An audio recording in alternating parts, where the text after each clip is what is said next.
Bom dia, pessoal. Bom dia para todo mundo. Vamos acordar com alegria. Está começando a última semana útil de 2026. A partir da semana que vem, todo mundo vai para a Laú das festas de fim de ano e se esquece das coisas que ficaram pendentes neste ano, que foi um ano terrível, né? E já passa a viver em função da expectativa do ano que vem. E nós estamos fechando o ano. Ontem eu fui à Avenida Paulista para acompanhar as manifestações e fiquei muito impressionado com o que eu vi ali. Não havia tanta gente quanto da última vez, não havia. Havia talvez metade, né? A USP estimou em aproximadamente 19 mil pessoas a frequência ontem na Avenida Paulista, mas é muita gente ainda assim que saiu de casa no domingo, dedicou a tarde a protestar contra as atrocidades que esse Congresso Nacional tem feito, especialmente contra o Congresso da Dosimetria. E olha, fiquei muito bem impressionado com o carinho com que a gente do ICL foi recebido lá na Paulista. Conversei com muita gente, as pessoas me procuraram, pediam para tirar fotografia com a gente. Eu me lembro de coisas que aconteceram há mais de 10 anos, né? Lá em 2013, quando a população foi às ruas para tentar descobrir um novo caminho aí para a institucionalidade e acabou abrindo caminho, na verdade, foi para a extrema-direita no Brasil, que floresceu a partir daquelas manifestações do que seria pretensamente uma primavera brasileira. E naquele momento da história foi muito ruim. Os jornalistas foram escorraçados dali, assim como os partidos políticos, né? E eu mesmo fui tocado de lá, tive que sair correndo.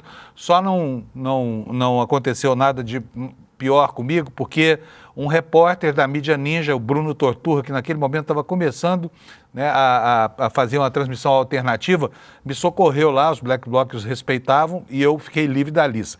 Mas dessa vez foi diferente. Jornalistas recebidos com carinho, população extremamente afetuosa, né? E isso depois de um hiato de 10 anos em que todo mundo no Brasil queria tacar uma pedrada no jornalista. Eu fiquei muito bem impressionado com isso e agradeço o carinho dessa manifestação, né? E ficou muito claro também ontem nos discursos, nos shows que aconteceram, especialmente lá no Rio de Janeiro, a repulsa da população por essa tentativa do Congresso Nacional de se impor à opinião pública brasileira de qualquer maneira, né? Sem nenhum cuidado com o papel institucional da instituição, cuidando apenas do interesse de deputados mesquinhos contra o fraco, o minúsculo Hugo Mota, o atual presidente do Congresso, o inimigo do povo. E uma coisa que ficou muito bem marcada é que as pessoas não aguentam mais esse Congresso Nacional, né? Tomara que isso antecipe um movimento de renovação que as expectativas, por enquanto, não permitem, tá? Não permitem, porque com emenda parlamentar, 50 bilhões de reais por ano, a compra de votos nessa eleição vai ser generalizada. Isso tende a amortecer o impacto, né, da vontade popular de se opor às coisas que esse Congresso faz, justamente por causa do fisiologismo que isso suscita. Bom, nós tivemos várias coisas acontecendo ao longo do fim de semana. Uma dessas coisas foi a Carla Zambelli renunciou, né, atalhou o caminho aqui para que o Hugo Mota não precisasse passar pelo dissabor de ter que cumprir uma ordem do Supremo Tribunal Federal depois de ter inovado no rito de cassação dos mandatos, que até aqui era automático, era um ato formal da mesa. Mas, de repente, o minúsculo presidente da Câmara resolve transformar tudo isso numa decisão do plenário do Supremo. E aí não foram alcançados os votos necessários para cassar o mandato da Carla Zambelli, numa molecagem do Congresso para com uma decisão que que já havia sido exarada e totalmente constitucional e legal pelo ministro Alexandre de Moraes. O que mais que nós temos aqui? A direita venceu as eleições no Chile, deu o previsto, né? O José Casti já se apresentou para a população lá, fez um discurso bastante amistoso, né? Elogiando a sua adversária e prometendo fazer um governo de unidade nacional. Vamos ver como é que vai ser o comportamento dessa direita lá no Chile, né? Na Austrália, 2 atiradores abriram fogo contra uma comemoração da comunidade judaica. E pelo menos 12 pessoas morreram, entre elas um dos atiradores, né, que foi desarmado, inclusive, por um popular, uma pessoa que estava por ali e tomou a arma longa que ele usava para atirar. O que mais? Essa semana é uma semana boa, hein? Para todo mundo que tem carteira assinada, sai o 13º até sexta-feira. Então se prepare aí e juízo com relação ao que vai fazer com o dinheiro, porque parece que é bastante, mas janeiro vem aí com todas as cobranças para nos tomar aquilo que o trabalho do ano inteiro nos deu a mais nesse mês de dezembro, né? Daqui a pouco nós vamos ter o Kleber Lourenço comentando conosco sobre uma reunião que aconteceu dos desesperados do Congresso Inimigo do Povo lá em Brasília, na sexta-feira, onde foi tramada inclusive a renúncia da Carla Zambelli. E daqui a pouco teremos também o Lula para atualizar a gente sobre o panorama político, né? E com muitas novidades aí sobre o processo que foi aberto na semana passada com a prisão de uma das assessoras do Lira, do Arthur Lira, que operava o seu orçamento secreto, né? Um orçamento secreto resiliente que o presidente da Câmara não queria de jeito nenhum abrir mão dele. Vamos ver. E no primeiro caso que o Supremo vai julgar, são claros os sintomas de corrupção nas emendas PIX, né? De três parlamentares bolsonaristas. O Bolsonaro, enquanto isso, fazendo todo o possível para ter uma saidinha nesse Natal. Agora, a saidinha por ordem médica. Os médicos descobriram 2 hérnias inguinais. Isso, segundo os médicos, não caracteriza um quadro urgente, mas provoca desconforto e justifica uma cirurgia. Portanto, Bolsonaro deve sair nesse Natal para fazer uma cirurgia. Depois volta de novo recolhido aos costumes, tá? Esses são os assuntos de hoje.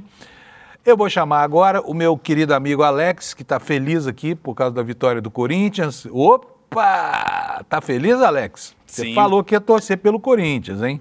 Sim, bom dia, Panunzio. Bom dia a todos. Alex. Essa semana a última semana aqui que a gente tem esse trabalho físico no ICL. Eu estou feliz, Panunzio. Ontem eu estava torcendo pro Coringão e o Corinthians conseguiu a classificação ali nos pênaltis, então é algo histórico ali. Fiquei feliz com o pessoal lá da minha comunidade, de cidade de Tiradentes, até fiquei emocionado aqui, comemorei muito, porém eu queria a eliminação do Coringão, Panunzio. Eu não vou mentir mesmo.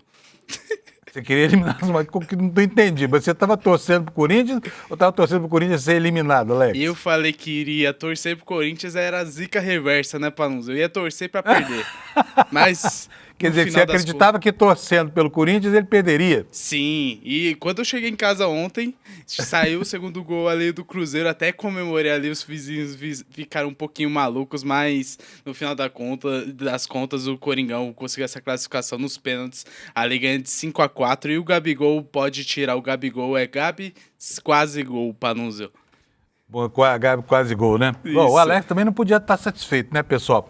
Agora, em compensação, o Palmeiras também teve uma notícia boa esse fim de semana. Qual foi, Alex? Isso mesmo, vou só pedir pro Anderson passar. Então, Panunzio, ontem ali o Palmeiras perdeu o jogo de 1-0, porém no primeiro jogo ali contra o Corinthians ganhou de 5-1 e o Palmeiras se consagrou tetracampeão ali do Paulistão Feminino, conquistou mais um título ali, foi algo histórico para nós torcedores palmeirenses, porque esse ano a gente ficou no IA e as meninas do Palmeiras trouxeram esse título aqui pro Palmeiras. Olha, não quero falar nada não, mas a mulherada tá lavando a alma do futebol brasileiro, hein? Olha só isso aí. Tudo que esses times amargaram de resultados ruins durante o ano, as mulheres chegam para reparar um pouco do que os homens perderam. Que papelão desses homens também, hein? E ninguém nota o futebol feminino, né, Alex? Porque, sabe, se a gente for buscar nas manchetes esse título aí que o Palmeiras ganhou, quase não aparece, tá? Só nos sites mesmo especializados, porque ninguém dá a menor importância. Fico aqui por entender, porque isso aí, para mim, revela o caráter machista, inclusive do comportamento das torcidas, né, Alex? Isso mesmo, tanto que ontem eu até comentei aqui com o pessoal, na minha página do Palmeiras, como tá parada ali, foi a única coisa que entrou nesse fim de semana, foi a notícia do título das mulheres ali, então a gente tem que lutar pela equidade ali no futebol feminino, também nas manchetes e também aqui no Desperta a gente tenta trazer um pouquinho desse lado com as notícias dos jogos também no futebol feminino, Panunzio. Bom, agora deixa eu te falar um negócio. Eu falei no começo do programa aqui, Alex, que ontem eu fiquei muito surpreso com o carinho com que a gente foi recebido lá na Avenida Paulista e sinceramente, fazia muito tempo que eu não via ninguém elogiar o trabalho dos jornalistas e nós aqui do ICL fomos acolhidos super bem pela multidão. Eu tenho uma surpresinha para você aqui. Eu quero te mostrar um vídeo que eu fiz aí. Sim. Bota para mim no ponto aí o VT número 3, fazendo favor. Eu pedi para o Alex não ver esses vídeos hoje aqui, porque tem uma denúncia contra ele aí, tá?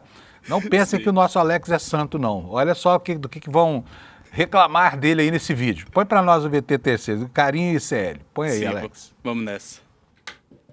Eu e minha irmã, que acompanhamos todos os dias, desde as 7 da manhã até de noite, até o N2. Olê, N2, N1, eu só quero agradecer vocês, porque é através de vocês que eu abri a minha mente e que eu tive a informação verdadeira. Então, parabéns a toda a equipe de vocês. Conhecimento liberta. Isso! Seguidor do ICL, gosto demais. O trabalho de vocês é sensacional, é revolucionário. Então, Panunzio, eu sou Laura Schiesari, sou professora da EASP FGV, médica e fã de vocês, sua, e sou membro eterno do ICL. Amiga, é isso. E você, como é seu nome? Vadson, eu amo o ICL, eu amo você, Panunzio, também. O que a gente veio fazer aqui hoje?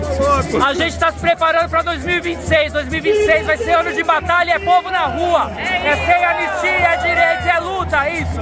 Alex, vou te falar. Tem fã seu aqui na Paulista perguntando por que você não veio, viu, Alex? Aí, Alex, um beijo pra você e vai Palmeiras! Ô Alex, eu sou sua vizinha, cidade de Tiradentes. E a senhora gosta dele no programa? Eu amo. Eu acordo todo dia junto com você, meu café da manhã é com você. Ah, muito obrigado pra senhora, viu? Fomos. Pois é, só que o Alex não estava lá. O Alex não estava, a população pedindo, Alex, até no coreto lá, no coreto, no trio elétrico, o pessoal falando, cadê o Alex? Ô Alex, você tem que ir na Paulista, não tem jeito mais, o negócio de falar só de futebol aqui tá pouco, entendeu? Sim. Fica o registro do descontentamento das pessoas que gostam de você aqui no programa, tá? Sim, eu fico feliz com o carinho da nossa audiência, para nos tanto ali o torcedor palmeirense que falou bora ao Verdão, e também minha vizinha lá da cidade de Tiradentes, que é o extremo leste, onde a gente é muito menosprezado ali, porque é tudo longe, mas quem mora lá sabe como é a realidade de quem mora no extremo leste de São Paulo, e fico feliz que ela estava lá também na Paulista manifestando a sua indignação com a PL da desimetria. E na próxima, Panunzio, eu não posso prometer, mas eu estarei tentando estar lá na Paulista com você, Não, Panunzio. pode prometer sim, claro que pode. O Alex estará lá, se ele não for, eu vou buscar ele amarrado, tá bom, gente? Sim. Pode ficar tranquilo, é democrática a coisa aqui. Valeu, Alex, você viu quanta gente, que delícia que é receber esse carinho do povo, né? Isso mesmo. E É teve muito um bom. lá que eu não editei aí, não botei a sonora dele junto com ela, mas ele falou assim, Fábio, você está criando um monstro. Pior que tá quase, Panunzio, mas o cara é muito bom, pode falar, né? Vamos nessa. E modesto, principalmente. Então, pessoal, é isso. Esse foi o clima ontem lá na Paulista. Estava super gostoso lá, nenhum problema de natureza policial. Agora eu vou dizer uma coisa para vocês. A Paulista, a Avenida Paulista aqui em São Paulo, você que não é daqui, a Paulista não é só um lugar geográfico, a Paulista é um lugar importante na vida da cidade.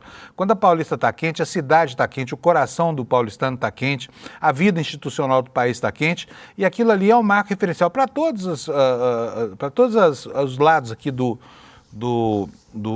complexo quadro ideológico brasileiro, porque todo mundo vai à Paulista porque reunir multidões ali dá a dimensão da importância dos assuntos que estão sendo discutidos pela sociedade, né? Mas a Avenida Paulista é também uma grande praça de lazer dos paulistanos. É como se fosse a Gran Via na Espanha ou a Avenida 9 de Julho lá em Buenos Aires. Inclusive, em 2015, quando o Haddad era prefeito de São Paulo, a cidade ganhou o domingo, com aquilo fechado, e as pessoas passaram a ir lá aos milhares, né, de carro, de patinete, de patins, a pé.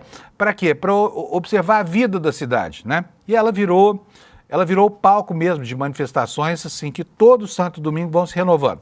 Em dias de coisas importantes na cidade, por exemplo, dias de vestibulares, é tradição que a Avenida Paulista seja fechada, mas não o dia inteiro, tá? Não o dia inteiro. Desde 2015 até 2023, a Avenida Paulista ficou parcialmente fechada até 1h da tarde, hora que começa o vestibular da FUVEST. Só que o prefeito de São Paulo agora, que é um baita reacionário, não fecha mais a Paulista de jeito nenhum na primeira justificativa para não fazê-lo. Isso por quê? Porque é uma tentativa clara de sabotar o movimento, né? Os movimentos de esquerda que acontecem ali. Dia que tem manifestação bolsonarista, a Guarda Civil Metropolitana toma aquilo tudo, você não encontra espaço para nada, né? Patrulhamento horroroso. Ontem à tarde não havia nenhuma razão e muito menos tradição e a Avenida Paulista estava lá fechada. Eu fiz um registro lá, vou mostrar para vocês. Bota para mim o VT número 2, por favor, Alex. Eu estou invertendo toda a ordem aqui do meu roteiro hoje para dar um pouco de nexo aqui para a nossa transmissão. Veja só o que aconteceu lá. No balance, balance. Escute o que eu vou te dizer. Ei, o Gumata, vai se fuder e leva o Jair com você. Ei, o Gumata, vai se fuder e leva o Jair com você. No balance, balance. Bora o Mota, Congresso do Povo! A cada vez que a cidade trama uma manifestação contra o crime organizado e essa gente do Centrão ladra, né, corrupta, o prefeito de São Paulo dá um jeito de sabotar, tá? Olha aí, ó, a Avenida Paulista permaneceu aberta esse fim de semana, o que é inexplicável, a não ser como uma operação de sabotagem mesmo. Por acaso, a Paulista agora só abre no dia que tem manifestação da esquerda, né? É uma coincidência, é uma coisa curiosa. Mas a gente sabe por que isso está acontecendo, né? E depois eu vou falar assim, ah, não, mas o Fábio está forçando a mão porque dia de vestibular sempre fechou. Sim, de manhã, né? Depois das 13 horas abre. Aí não tem ciclovia de lazer, não tem nada disso. Então, para sabotar um ato da esquerda, o prefeito de São Paulo sabota também toda a população que tem direito à ciclovia do lazer, né, ao espaço de lazer, porque afinal de contas não é só uma via de trânsito, é também um local para que a cidadania se realize ali na Paulista. Fica aqui então o registro e o meu protesto pessoal. Eu, por exemplo, todo domingo passo por lá com a minha bicicletinha, vou passear lá, acho uma delícia ver a cidade respirando um clima de um lugar cosmopolita, né, onde você vê uma diversidade religiosa, de culturas, né, grupos afro, grupos de homossexuais, enfim, tudo ali está muito bem representado. Mas quando tem um ato da esquerda, o prefeito fecha e não manda abrir de novo, contrariando, eu repito, a tradição que é de fechar pela manhã quando tem vestibular e abrir à tarde. Tá? Abrir para o lazer, tá? Ou seja, manter o trânsito aberto pela manhã para os carros circularem, os candidatos chegarem no vestibular, mas fechar durante a tarde, porque aí é hora da população, né? É isso aí, gente. Bom, já são 7h17, eu vou dar uma olhada rápida aqui na primeira página do ICL Notícias, porque nós já vamos ter o Kleber Lourenço aqui com a gente para nos atualizar sobre as coisas que aconteceram lá em Brasília, especialmente a partir da sexta-feira, né? Então, vou botar aqui na página principal, está aqui, olha, do ICL Notícias. A primeira manchete está aí, né? PL da dosimetria não, uma referência a tudo isso que aconteceu em São Paulo, Rio e em várias outras cidades brasileiras ontem, quando a população foi deixar lá, claro, marcada a sua vontade de que o Congresso mude as atitudes que tem tido, tá bom?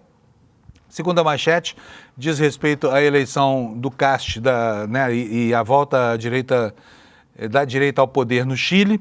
A terceira manchete, a renúncia da Carla Zambelli, que foi mais ajuizado do que o presidente do Congresso, que se recusou a cassar o seu mandato, né? E colocou a decisão para o plenário, que por sua vez protagonizou um vexame, não conseguiu os 257 votos e assim manteve essa criminosa, que está presa na Itália, criminosa foragida, Carla Zambelli, como deputada federal. Uma desonra, né? Que eles não levam muito em consideração. Nas manchetes secundárias, olha, a Polícia Federal está investigando a suspeita de grampos ilegais na Lava Jato, daqui a pouco a gente vai ver o que é isso, né? A informação sobre a liberação da segunda parcela do 13º salário e o adeus a Haroldo Costa, que nos deixou ontem, né? Uma tristeza, perde o mundo do carnaval, tá? E o que mais que nós temos aqui? É isso, os destaques aqui são esses. Agora eu vou chamar o Kleber Lourenço aqui, porque o Kleber tem ótimas informações pra gente. Cadê o Kleber? Oi, Kleber, bom dia. Bom dia, Panuso, bom dia, comunidade do ICL, tudo bem? Tudo bom, Kleber. Como é que foi seu fim de semana? Foi lá na Paulista também protestar, não? Não, eu tinha um compromisso pessoal e geralmente de final de semana eu ando buscando dar uma arejada, porque a política nacional está exaustiva nas últimas semanas. A gente já falou na sexta-feira, né? Era 12 de dezembro e tudo estava acontecendo ainda. Pois é, era 12 de dezembro, tudo estava acontecendo. E hoje já é dia 15 de dezembro e tudo continua acontecendo ainda, tudo, né? Continua acontecendo. Tudo continua. Temos menos coisas, porque a Carla Zambelli já foi, resolveram o problema do Hugo Mota. Agora, vamos falar um pouquinho sobre essa história da Zambelli, porque isso começa lá na sexta-feira. Na sexta-feira teve um barata voa lá em Brasília, né? E, fato inédito, houve uma reunião na calada da noite, às 11 horas da noite, ainda tinha gente reunida lá reunida com o presidente da Câmara, tratando do quê, hein, Kleber? Olha, a reunião, para começar, já é bem comum, né? Uma sexta-feira, lá para depois das 7 horas da noite.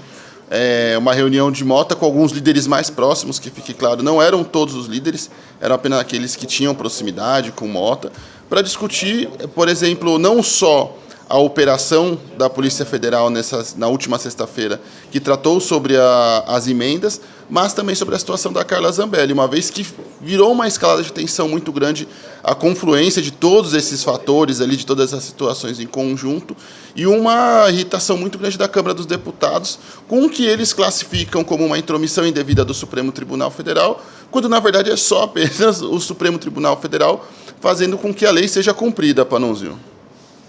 Pois é, eles acham que são os donos da última palavra agora, né? Querem passar por cima da...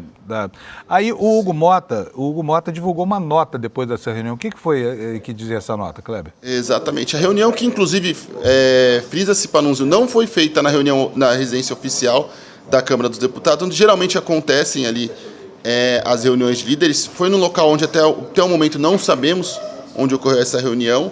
Mas a nota no mínimo, extraordinária, Panunzio, porque ela enche de elogios ali a servidora, justifica as emendas como algo, o uso das emendas ali como algo correto, constitucional e quase que libado, e ainda tenta responsabilizar o Poder Executivo pela execução das emendas.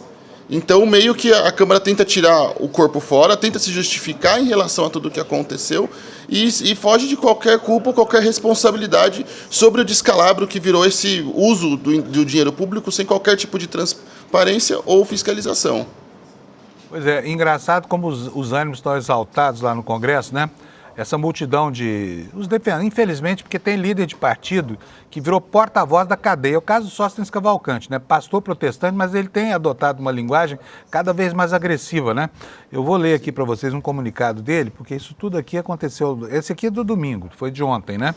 Ontem à noite. Deixa eu ler aqui para vocês, olha. O ditador psicopata, esse é jeito de se referir ao ministro da Suprema Corte, ditador, perdeu completamente a referência da maneira, digamos, institucional de fazer uma referência como essa, né? O ditador psicopata que hoje manda nos 3 poderes voltou a atacar. Esse aqui é o Alexandre de Moraes, tá, gente, que ele está dizendo aqui, se referindo a ele.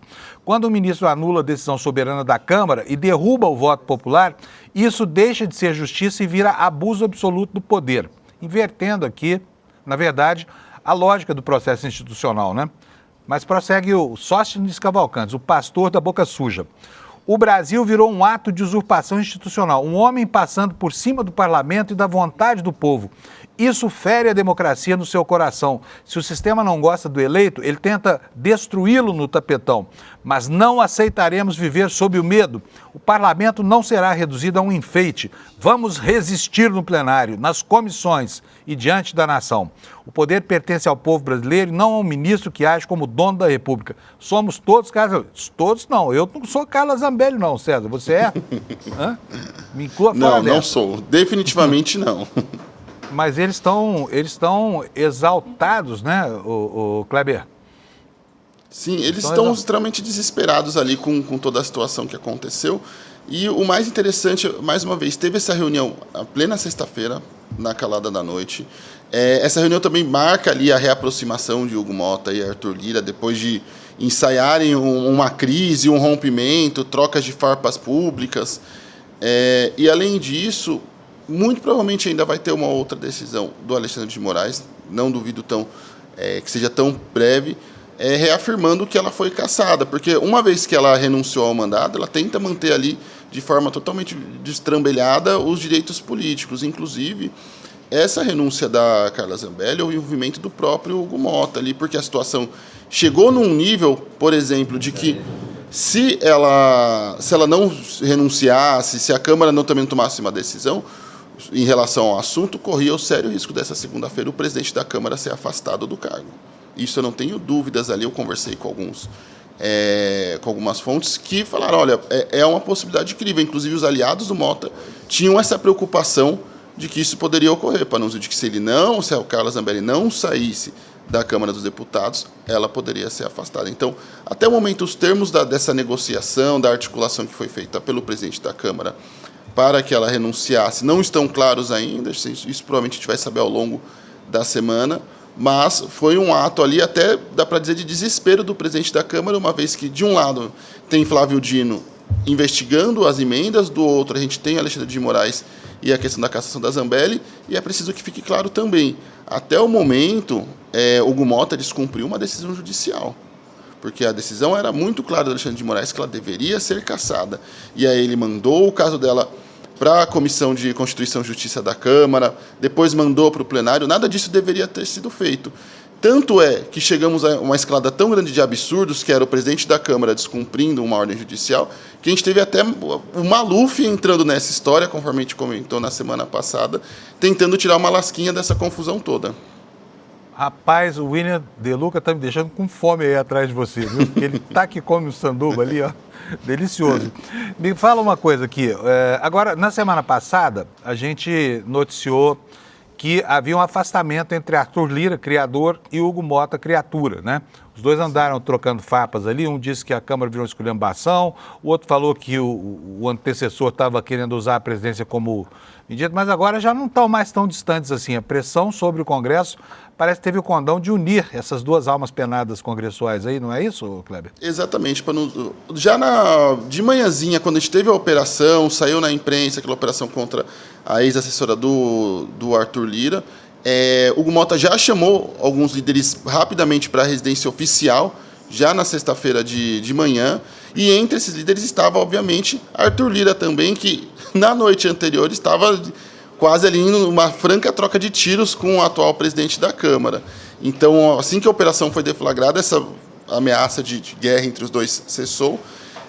Muitos líderes foram correndo ali ao encontro de Hugo Motta, até mesmo o doutor Luizinho, líder do PP na Câmara, às pressas também embarcou num voo para ir para Brasília conversar com o Hugo Motta sobre essa situação, mas ali não só acabou com o clima de conflagração que teria na Câmara dos Deputados que estava se construindo, como também se restaurou as forças ali e a aliança e o pacto entre Arthur Lira e Hugo Motta, né? Criador e criatura. Pois é. Feliz o país que tem isso. Pessoas desse quilate aí. E a gente ainda tem mais. E a gente tem mais pela frente, né? Porque essa semana tem a votação do PL da dosimetria. E no Senado eu conversei na sexta-feira com alguns senadores. Com um conjunto de fatores, crise com Carla Zambelli, operação das emendas, fim da Magnitsky para o ministro Alexandre de Moraes também, começaram a mudar o clima na Câmara dos Deputados. Um exemplo disso é o senador Alexandre Vieira, que ao longo do ano deu algumas declarações favoráveis a uma espécie de anistia, redução de penas e afins aos criminosos do 8 de janeiro, e nos últimos dias também declarou que vai encaminhar um voto contra o PL da dosimetria. E outros parlamentares com quem eu conversei, como por exemplo o Humberto Costa, também falou sobre isso. O senador Rogério Carvalho, com quem eu conversei na sexta-feira, também fez a seguinte declaração, Panunzio: a anistia não está mais na pauta do dia. Sim, a dosimetria, e o clima no Senado é de ouvir as ruas. O Senado vai ser pautado essencialmente pela opinião majoritária das ruas. Que foram as manifestações também que tiveram bastante vigor, dado o tema. Dosimetria, anistia não é um tema que engaja muito mais, engajou muito bem no domingo, então isso ele falou que ia ser levado em consideração. E a senadora Tereza Leitão, que também conversou comigo, disse que, apesar do acirramento, espero que o Senado possa exercer seu papel de casa revisora, mantendo o bom senso que a todos nós é exigido. E o Humberto Costa, que eu comentei no começo do meu comentário, que disse: não vejo qualquer possibilidade de avanço de anistia e acredito que até mesmo esse vergonhoso PL da dosimetria perdeu força no Senado. Então, também tivemos essa enxurrada de informações e mudança ali no contexto da dosimetria no Senado também, Panunzio. Olha, tem novidade também do senador Alessandro Vieira, porque ele comunicou pelo Twitter dele nesse fim de semana que talvez faça a rejeição, no parecer, de todo o projeto da dosimetria, tá? Vou mostrar para vocês isso. Obrigado. Exato. E é como eu comentei, ao longo do ano ele tinha dado declarações favoráveis à redução de pena. E agora, nesse final de semana, ele já fez essa declaração de encaminhar contra o projeto. Então, para você ver como o clima mudou. Exatamente. Vou ler aqui para vocês o comunicado dele, está no Twitter, né? Vou botar aqui para caber na página inteira aí. O texto do PL da dosimetria carrega vícios insanáveis, em especial por afrouxar o tratamento penal para crimes diversos daqueles declarados. Aí eu não entendo. O que o Paulinho da Força quer para beneficiar o crime organizado? Porque ele coloca uma série de crimes aí que não tem nada a ver com essa pretensão de anistia ou de redução da punibilidade, né?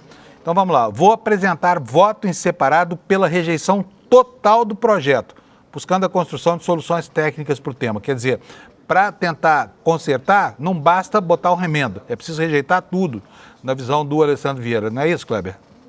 Exatamente. Mais uma vez, como eu comentei na sexta-feira no site do ICL Notícias, há uma mudança de clima sim. Até senadores que tinham uma visão mais favorável à redução de penas já estão ali começando a se movimentar para derrubar a pauta.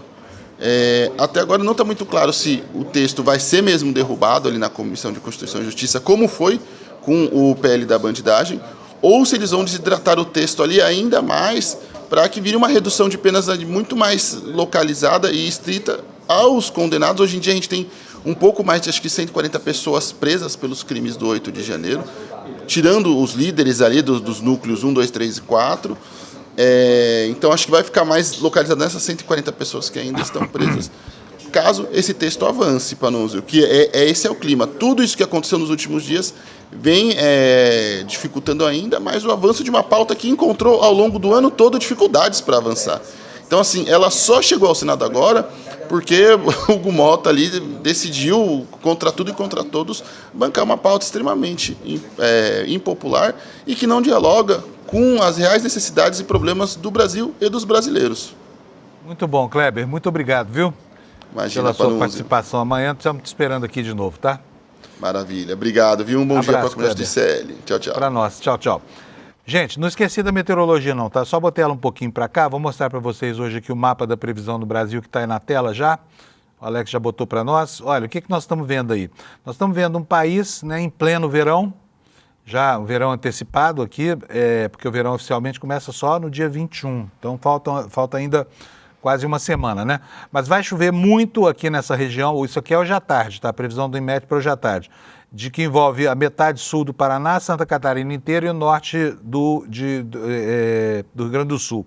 Temperaturas, olha, Porto Alegre vai chegar a 33, Florianópolis a 32, Curitiba 28, quer dizer, tudo muito quente, né? São Paulo vai ter 30 graus hoje à tarde, Rio de Janeiro 34, Vitória 33, Belo Horizonte 28, Brasília, nuvens, pancadas de chuva lá para a alegria dos brasileiros com 25 graus, fresquinho, Goiânia 30 graus, quente, Campo Grande 32, Cuiabá 34, Porto Velho 30 graus, Rio Branco 31, Manaus, tudo nessa faixa verde chove, tá? Por isso que eu não estou falando cidade por cidade, porque não precisa. Então Manaus vai ter 31 graus, Boa Vista vai ter 32, Macapá 31 graus, Belém do Pará 34 graus, Palmas, Tocantins, muitas nuvens, pancadas de chuva isoladas, 33, já chove menos. Aqui em São Luís, chuva isolada, 31. Fortaleza pode chover com 32. Natal, muitas nuvens, 30 graus. Daqui para baixo é tudo alegria, tudo praia, tá? Recife, 32 graus. Maceió, 31. Faltou João Pessoa aqui, Paraíba, né? O programa sabota. Olha aqui, ó, 32 graus em João Pessoa. Depois, Maceió, nós teremos 31, em Aracaju, 31 e Salvador, completando o circuito do Brasil, 30 graus. É a meteorologia prevista para hoje, tá bom, gente? Daqui a pouquinho nós vamos ter o Lula Costa Pinto conosco, enquanto isso a gente fica aqui nas manchetes centrais aqui no site do ICL. Vamos passar a questão da Carla Zambelli, né? A Carla Zambelli, como você sabe, ela foi condenada, fugiu, se mandou, foi para os Estados Unidos, depois para a Itália, tentou manter o mandato, não deu, mas nessa semana não se sabe a título de quê, de repente ela renunciou. Por que será que a Carla Zambelli renunciou? Fica aqui a pergunta, que tipo de pressão exerceram os parlamentares do Centrão sobre ela para que ela abrisse mão do mandato? E olha, saiba que tem uma estratégia por trás disso, tá? Primeiro de tudo, a informação na capa do ICL, presa na Itália, Zambelli renuncia ao mandato de deputada. Fez um favor para todo mundo, inclusive para ela mesma, né? Matéria do Igor Melo aqui no site do ICL. Condenada pelo STF presa na Itália, Zambelli renunciou ao mandato de deputada federal neste domingo. A informação foi confirmada pela Câmara. Zambelli foi condenada pelo Supremo em maio por ter articulado em 2022 um ataque do hacker Walter Delgatti aos sistemas do TSE, né? E expediu lá uma ordem falsa de prisão contra o ministro Alexandre de Moraes. Depois da condenação, a deputada fugiu para a Itália, país no qual ela tem dupla nacionalidade. Acabou presa lá no dia 29 de julho, desde então está no sistema prisional italiano, enquanto os dois países negociam extradição da pena, para cumprimento da pena aqui no Brasil. E aqui eu quero lembrar para vocês uma coisa. Você lembra que quando a Zambelli estava para ser presa, ainda antes de fugir, talvez a última entrevista dela aqui no Brasil, ela disse o seguinte: eu estou muito doente, não vou suportar a prisão. Está aguentando bem, hein? Está aguentando bem. Parece que a saúde não era tão frágil quanto ela julgava. Aliás, todo bolsonarista, quando é pego com a boca na bucha, fala, vou morrer, né? O Carluxo está dizendo que o pai dele vai morrer desde o dia que começaram os processos lá no Supremo. E nada de Bolsonaro morrer. Continua vivo, né, com seus perrengues lá, porque, afinal de contas, o abdômen dele é uma coisa complicada. Aliás, isso aqui não é motivo de alegria para ninguém. A gente não deseja sofrimento de ninguém. Mas não morreu, né? Todo dia está lá o Carluxo chorando. Ai, meu pai, querem matar meu pai. Nada do Bolsonaro morrer. Bom, aí no texto do ICL, uma informação aqui, ó. Zambelli causou desgaste à Câmara. A renúncia de Zambelli ocorre dias depois da Câmara dos Deputados sofrer um grande desgaste porque salvou o mandato da criminosa foragida, contrariando uma decisão do Supremo Tribunal Federal. A votação para caçá-la ocorreu na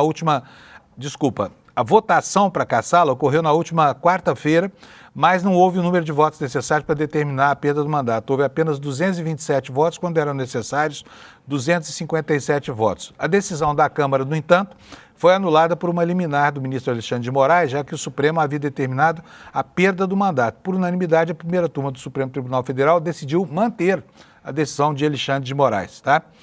E aí vem a informação aqui sobre o que se prepara, o que se espera que aconteça, que é o retorno dela ao Brasil, deportada pela Itália, né?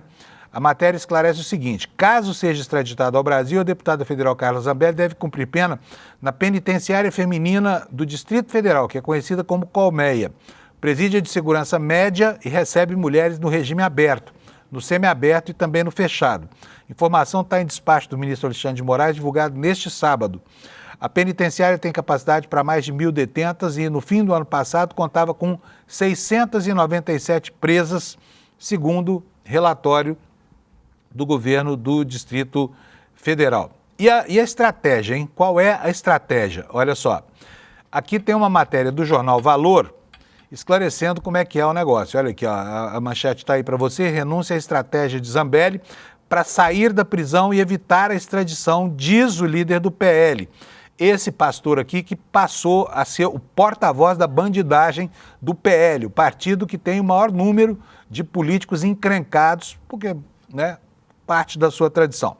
Vamos lá ao que diz o texto. Olha, o líder do PL na Câmara, o deputado Sóstenes Cavalcante, afirmou que a decisão da agora ex-deputada federal Carla Zambelli, do PL de São Paulo, de renunciar, faz parte de uma estratégia para sair da prisão na Itália e evitar uma extradição ao Brasil. Na última sexta-feira, o Supremo Tribunal cancelou a votação das câmaras dos deputados e, segundo Sóstenes, quando abre mão do mandato, a Zambelli ganha um status diferente na justiça italiana do que se tivesse a cassação efetivada e reforça a tese de que Moraes atropelou a Câmara dos Deputados, que votou pela manutenção de Zambelli entre os seus quadros. O que disse o pastor da boca suja?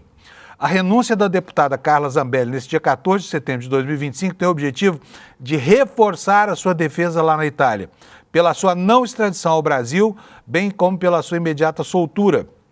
É bem diferente de uma parlamentar que renuncia do que uma parlamentar que é cassada. Por mais que seja implacável a cassação por parte do ministro Alexandre de Moraes, que inclusive desrespeitou a decisão soberana do plenário da Câmara dos Deputados, estrategicamente nesse momento foi a melhor decisão. Você, por acaso, entendeu? Porque eu não entendi nada. Qual é a implicação de uma coisa na outra? O que muda no status de fugitiva da Carla Zambelli, uma bandida condenada pelo Supremo Tribunal Federal, ter ou não ter o mandato? Porque de posse do mandato ela estava presa lá E seguindo o raciocínio aqui desse senhor Sóstenes Cavalcanti, que porta-voz da bandidagem do PL, a deputada Carla Zambelli estaria presa em razão de ser deputada? Não entendi de jeito nenhum. Mas está aqui o Valor tentando esclarecer. Ao Valor, o parlamentar negou que a renúncia da Zambelli tenha sido alinhada com Hugo Mota e que a decisão não busca esfriar a temperatura com o Supremo. Ele disse o seguinte ao jornal: jamais, nós não vamos baixar a cabeça para os abusos e as perseguições de alguns ministros, disse o deputado. O deputado está preso na Itália aguardando desfecho do processo de extradição. Como você sabe, foi condenada já 2 vezes pelo Supremo Tribunal Federal, entre outras coisas, porque conspurcou, né, os arquivos da Justiça, do Conselho Nacional de Justiça, plantando lá, não se sabe por quê, uma ordem falsa de prisão contra o Alexandre de Moraes, tá? É isso, gente. Daqui a pouquinho nós vamos ter o Lula. O Lula está aí já? Ele já está pronto, Alex, o Lula? Então vamos botar o Lula na tela, por favor. Meu amigo Lula, hoje está bonito de terno e gravata. O que está acontecendo, Lula? Aí, parabéns pelo Santa Cruz, viu? Bom dia. Não, o Santa Cruz é porque é o segundo personagem que entrou no vídeo que você gravou lá na Paulista, estava com a camisa do Santa Cruz, o que estava provocando o Alex, né? Foi em homenagem a você, inclusive, e em desagravo ao Alex, né? Em agravo, aliás, desagravo não, em agravo. Exatamente. E, Fábio, quero dizer que esse carinho ao qual você se referiu aí no começo, a receptividade do público nas passeatas em relação ao ICL, ao pessoal do ICL, ocorreu aqui em Brasília também, e vou te falar, tá? 2 pessoas me abordaram, uma delas, um senhor de Anápolis, que é aqui, é uma cidade de Goiás, né, próxima a Goiânia, é a 2ª maior cidade de Goiás. Ele veio me procurar e dizer: olha, adoro o bate-bola entre você e o Panunzio, né? É o melhor diálogo das manhãs no rádio, porque ele nos assiste, ele nos ouve, né, no rádio, né? Então somos programa de rádio também, Fábio. Também, muito bom. Ô, Lula, por falar nisso, como muita gente não viu, porque a audiência não estava formada ainda, eu vou mostrar como é que foi a manifestação de ontem para você comentar depois, tá? Muito importante a sua visão desse processo. Então, vamos lá, o VT número 1, Alex, por favor, põe ele aí no ponto para a gente mostrar como é que foi ontem aqui na Paulista. Eu não vou mostrar o Rio de Janeiro, porque tem, gente, registrar direitos autorais sobre o Caetano cantando para aquela multidão, Lula. Mas vamos lá, bota aí o de São Paulo, depois a gente fala do Rio. Lá do Pará, 30 horas de viagem, 7 horas de Rio. Pra vir aqui pro Da manhã de ontem, vim chegar aqui meio-dia. O que você achou? Tá ótimo, maravilhoso. Tem que acabar com esses bandidos todos, principalmente no Congresso. Hoje tá terrível. Acho que temos que lutar contra tudo que vem aí de errado. Existe lado. Eu estou desse lado, não do outro lado. Como é seu nome? Meu nome é Angorron Kirepataxó. Pelo amor de Deus, como é que eu escrevo isso? Significa lua crescente do meu povo. Mas pode me chamar de Tânia também, tá tudo bem. Tânia, por que você resolveu vir hoje? Porque eu tenho que lutar pelo meu povo. Enquanto eles estão votando lá o marco temporal de madrugada, o Brasil está acordado e vai mostrar para eles que está mais acordado do que nunca. E eu não posso deixar meu povo sozinho. A gente está aqui na cidade, mas a gente está lutando por quem está na aldeia também. Como eu sou de Recife, pernambucano, de esquerda, eu não poderia perder de passar na Paulista, grande referência da esquerda no país nacional. Eu não poderia perder esse momento para lutar contra a bandidagem lá do Congresso que quer acabar com o país. Primeiro, porque nós precisamos realmente modificar todo esse Congresso, mudar todo o Congresso, né? Essa direita nojenta tem que sair, né? O povo brasileiro tem que mostrar isso. A força que está aqui. Eu vim pra cá porque eu sonho com um Brasil melhor pra gente e porque eu acredito que a gente pode viver num mundo com menos desigualdade social e é por isso que eu gosto da ideia de que o conhecimento liberta. Está na hora de consolidar a democracia no Brasil. Para isso, é preciso derrotar a anistia e aprovar o fim da escala 6x1. Um absurdo a gente ver o que está acontecendo com esse Congresso e é isso, é o povo na rua porque a gente tem que acabar com... Ainda mais, agora eu vou mostrar o segundo VT aqui, que é esse carinho especial com que a gente foi recebido lá. Fico muito feliz de saber que isso se repetiu. Eu falei com a Amanda Miranda pelo Zap. hoje de manhã, ele me contou que lá em Florianópolis foi a mesma coisa. Aliás, Florianópolis está de parabéns, viu? Porque o pessoal da esquerda lá tomou redutos que são classicamente da direita, né? E ocupou lá, enfim, levando o seu protesto contra essa pouca vergonha que está acontecendo no país. Bota aí e preste atenção, Alex. O povo clama pela sua presença. Bota aí, Alex, por favor. Eu e minha irmã, que acompanhamos todos os dias, desde as 7 da manhã até de noite, até o N2. Olene, 2, N1, Anúncio, 7 horas. Eu só quero agradecer vocês, porque é através de vocês que eu abri a minha mente e que eu tive a informação verdadeira. Então, parabéns a toda a equipe de vocês. Conhecimento liberta. Isso! Seguidor do ICL, gosto demais. O trabalho de vocês é sensacional, é revolucionário. Então, Panunzio, eu sou Laura Schiesari, sou professora da EASP FGV, médica e fã de vocês, sua, e sou membro eterno do ICL. Meu amigo, é isso. E você, como é seu nome? Vadson, eu amo o ICL, eu amo você, Panunzio, também. O que a gente veio fazer aqui hoje? A gente está se preparando para 2026. 2026 vai ser ano de batalha, é povo na rua. É sem anistia, é direitos, é luta, é isso. Alex, vou te falar. Tem fã seu aqui na Paulista perguntando por que você não veio, viu, Alex? Aí, Alex, um beijo pra você e vai Palmeiras! Ô Alex, eu sou sua vizinha, cidade de Tiradentes. E a senhora gosta dele no programa? Eu amo. Eu acordo todo dia junto com você, meu café da manhã é com você. Muito obrigado pra senhora, viu? E Lula, essa foi a maneira Muito como bom. a gente foi recepcionado. É bacana demais isso, né? Para quem estava tomando pedrada em 2013, né, e sendo quase linchado. Exatamente. Como é que você analisa esse fenômeno? Exatamente. Não tinha tanta gente quanto nos outros comícios, mas nas outras manifestações, mas tinha muita gente sim, viu? Tinha muita gente lá, sim. Fábio, eu acho que a gente não pode fazer essa contabilidade, né? Tinha mais gente, menos gente, a gente não pode entrar nessa disputa. O ato que aconteceu ontem acho que foram nas 27 capitais e em 59 cidades, se eu não me engano, né, no total.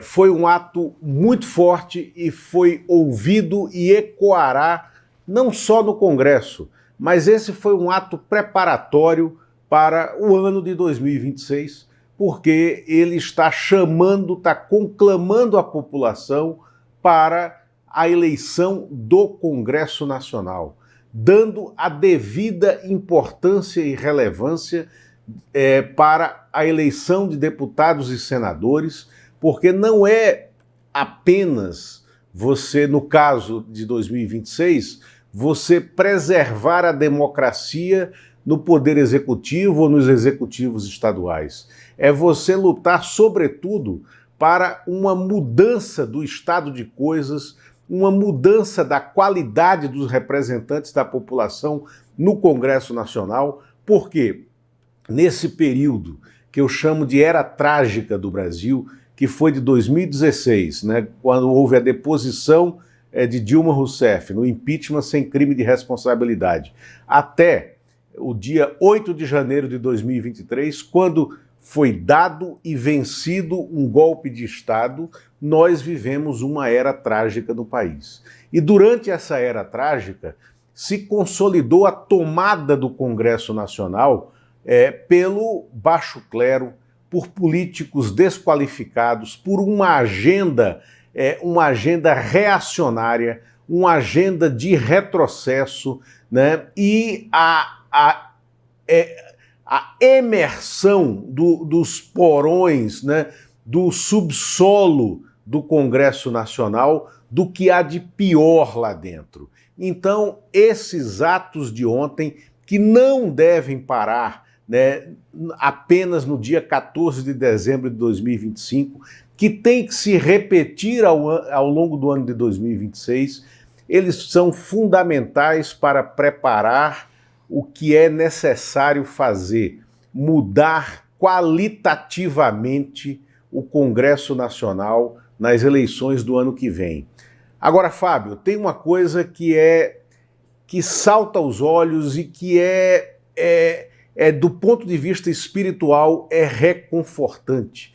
É a gente ver, como vimos no Rio de Janeiro, a sagração da sabedoria, que eu chamo de a sabedoria ancestral do brasileiro, personificada naqueles 4 personagens, Caetano, Gil, Chico e Paulinho da Viola, todos octogenários, todos de uma sabedoria de vida que atravessa e que atravessou gerações, todos vigorosíssimos na defesa da democracia que eles tomaram à frente desde os anos 60, quando nós vivemos o período de chumbo da ditadura militar, quando eles sofreram na pele esse período de chumbo da ditadura militar, quando eles foram fundamentais para que a gente atravessasse esse período e continuam lá, atentos e fortes, né? E conduzindo a massa. E também 2 outros momentos fundamentais do que aconteceu no Rio de Janeiro.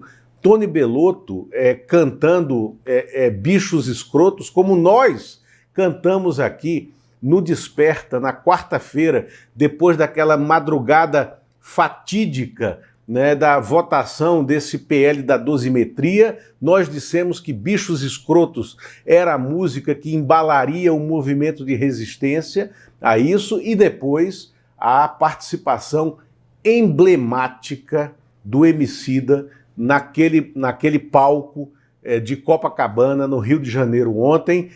Nós não pudemos transmitir aqui, colocar aqui as passagens, porque há direito sobre essas imagens, mas eu sugiro que quem está nos assistindo vá às redes, né, e procure esses momentos que estão lá em cortes feitos por eles mesmos, e o discurso do Emicida, né, foi um momento glorioso daquela manifestação, assim como a participação em conjunto, já no começo da noite, de Gil e Caetano juntos, cantando juntos no palco. Olha, eu fiquei muito emocionado de ver o discurso do Emicida ontem. Foi realmente uma peça assim, e ele juntou ainda a música do Belchior com a fala dele, foi lindo, vale super a pena. Estou indicando isso justamente porque a gente está privado de reproduzir essas imagens aqui, né? Ô Lula, o tempo urge aqui, mas eu precisava tanto conversar com você sobre várias outras coisas, sobre a Tuca Fialek, por exemplo. A Tuca Fialek é aquela assessora do Arthur Lira, que era, na verdade, né, a contabilidade do orçamento secreto que o Lira insiste em manter.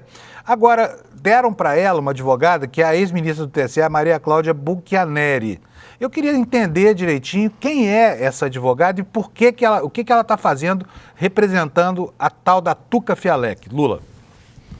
Então aí, Fábio, pega a notícia pelo pé, né? Maria Cláudia Buchianeri, advogada, ex-ministra substituta do TSE e uma das advogadas mais próximas de Arthur Lira. Ela chegou ao posto de ministra substituta do TSE, nomeada pelo ex-presidente Jair Bolsonaro em 2021. Foi a ministra que cuidou, em primeira instância, da propaganda eleitoral durante a eleição de 2022. Depois, ela caiu em desgraça no TSE porque o ministro Alexandre de Moraes, que era o presidente do TSE, descobriu que a grande relação jurídica que a Maria Cláudia Buchianeri tem em Brasília é com Arthur Lira, que na época era o presidente da Câmara. Então, ela virou a coordenadora da defesa jurídica da Mariângela Fialek, junto com o advogado Luiz Inácio Adams, que foi advogado-geral da União da época da ex-presidente Dilma Rousseff. Aí é uma esperteza política da defesa jurídica que eles querem fazer, defesa técnica, né? Mas a preservação da Maria Cláudia Buchianeri junto da Mariângela Fialek para o Arthur Lira, a segurança de que ela não vai fazer delação, de que ela não vai fazer aquilo que a ação determinada pelo ministro Flávio Dino na sexta-feira indica, que é dizer o seguinte, entregue o que você sabe, porque nós não estamos atrás de você. Isso é que está nas entrelinhas da ação. Nós não estamos atrás de você.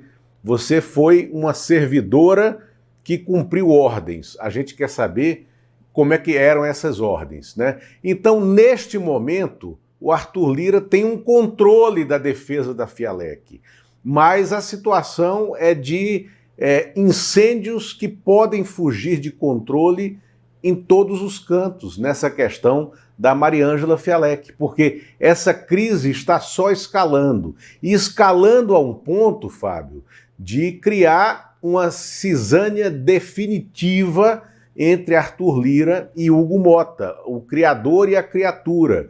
Criador e criatura que hoje se odeiam.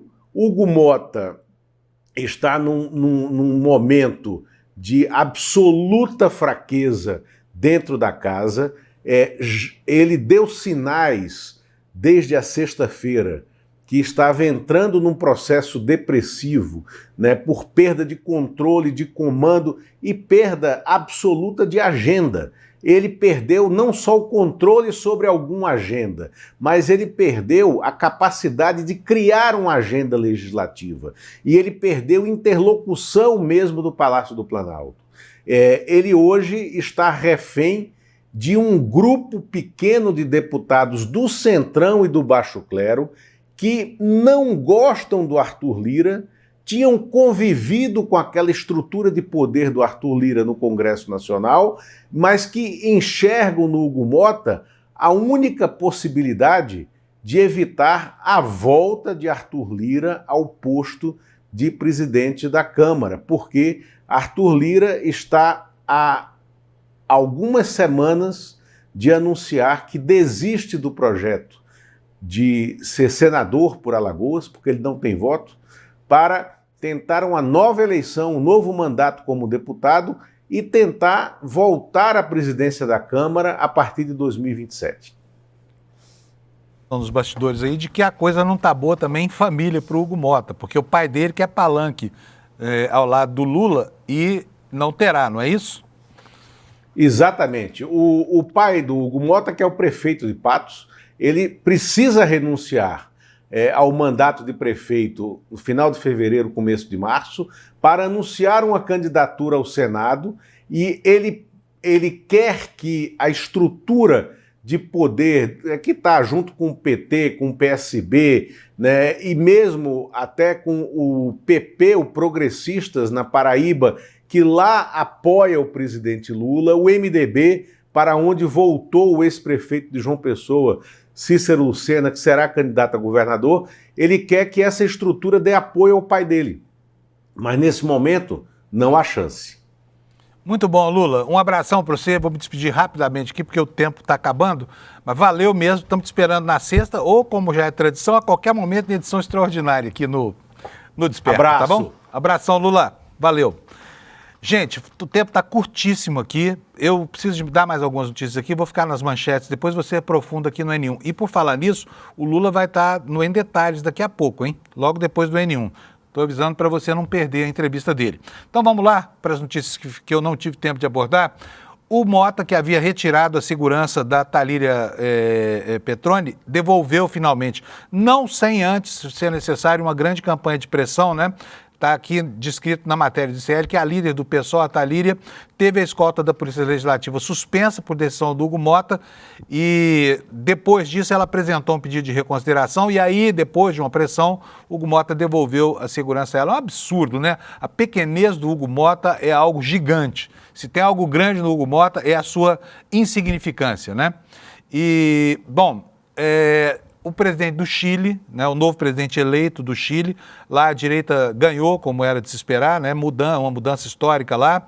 O Cast, ele fez uma primeira manifestação, foi uma primeira manifestação que, segundo o jornal Valor Econômico, é uma manifestação apaziguadora no seu primeiro discurso, né, conseguiu mais de 58% dos votos e ele disse o seguinte: é um dia incrível, né?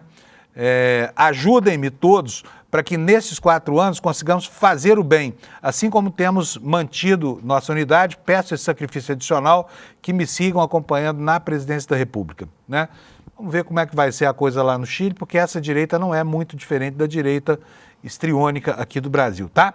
Bom, tem uma audiência aí, Alex, para a gente mostrar para o pessoal aí, beleza. Hoje foi um espetáculo, olha, estamos com 29.860, agora nesse momento aqui já devemos estar com mais de 30 mil. Vou até pedir para a Fernanda tirar outro print desse aqui para ficar registrado.